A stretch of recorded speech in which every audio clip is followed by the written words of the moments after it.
Good morning, good morning, Belin.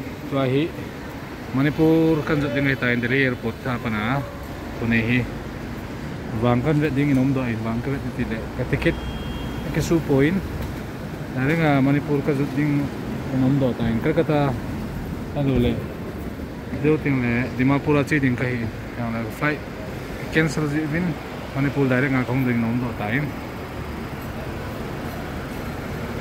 na tingkat 5 hai nelayan tu ahi kamu teraga ke sini kaki saya itu ding nelayan nggak boleh loading ke kini min ini so tiket tu ni adi sana tu Kolkata ahi yang le semua tu Delhi tu Kolkata ke cancel pana tu dari nga Manipur na itu job din dia kaki saya itu ding itu ahi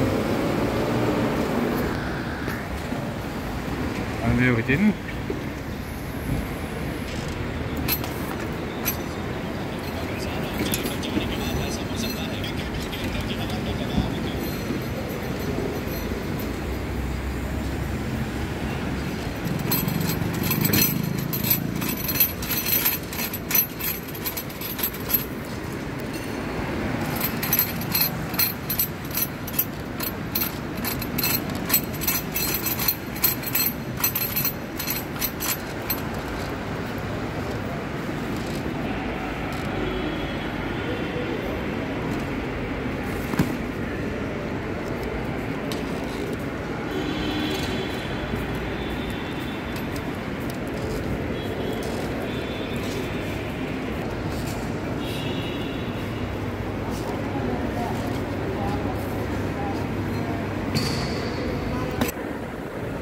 Wah, counter ke sini ni, saya dengar hari ni tu.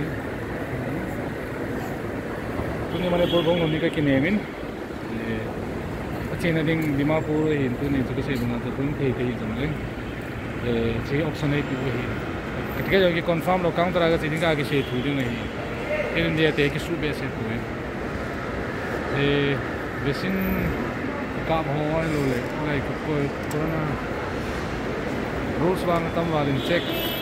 Sini ki bol ding zan ini thum mai tain ko nga pa nai ka su ko ni thum sungai ni ve ka ki test ai Manipur ang ki test ding ki ni sida ding ka ngai na lai pa ni Manipur so pi loi la pa ho ki mu to ta diu ki ne mo min tu ni hi thelo jong la ki try de hi thelo na jing sung te te ding hi